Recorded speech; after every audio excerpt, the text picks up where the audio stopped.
అందరికీ నమస్కారం. ఈరోజు చాలా ఈజీగా తక్కువ టైంలో అయిపోయేది, అది వినాయకుడికి ఎంతో ఇష్టమైన నైవేద్యాల్లో కూడా ఒకటి. అది ఎలా చేయాలో చూద్దాము. అవి ఏంటంటే రవ్వ కుడుములు.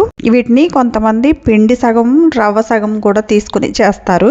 నేను మొత్తం రవ్వ తీసుకుంటున్నాను, బియ్యపు రవ్వ. అది లలిత బ్రాండ్ వాళ్ళది తీసుకున్నాను. ముందుగా శనగపప్పు ఒక చిన్న కప్ తీసుకుని ఒక గంట ముందే నానబెట్టుకుంటున్నాను.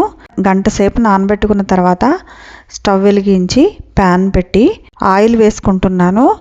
నెయ్యితో కూడా చేసుకోవచ్చు, సగం ఆయిల్ సగం నెయ్యి కూడా వేసుకోవచ్చు. ఇందులో ఒక స్పూన్ ఆవాలు, ఒక స్పూన్ జీలకర్ర, ఎండుమిర్చి, కరివేపాకు వేశాను. ఇప్పుడు మనం రవ్వ ఎంత తీసుకుంటున్నామో దానికి డబల్ నీళ్లు పోసుకోవాలి.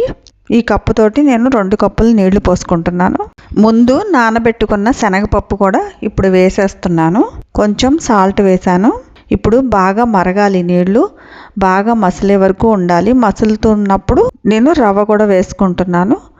వేసి ఒక్కసారి కలిపేసి సాల్ట్ సరిపోతుందో లేదో ఒకసారి చెక్ చేసుకోండి. వాటర్ తోటే చెక్ చేసుకున్న తర్వాత ఒక స్పూన్ నెయ్యి వేశాను. మూత పెట్టేస్తే మగ్గిపోతుంది. బాగా మగ్గిపోయి ఉడికిపోయిన తర్వాత ఇలా పొడి పొడిలాడుతూ వచ్చేస్తుంది.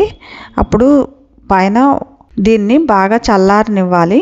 అంటే బాగా కాదు, కొంచెం గోరువెచ్చగా ఉండాలి. మనం పట్టుకోగలిగే అంత వేడి ఉంటే సరిపోతుంది.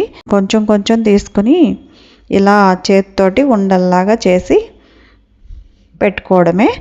అంతేనండి, రవ్వ కుడుములు రెడీ అయిపోయాయి. చాలా కమ్మగా అంటాం కదా, టేస్ట్ చాలా కమ్మగా ఉంటాయి. వీటికి చట్నీ లేకపోయినా సరే చాలా బాగుంటుంది.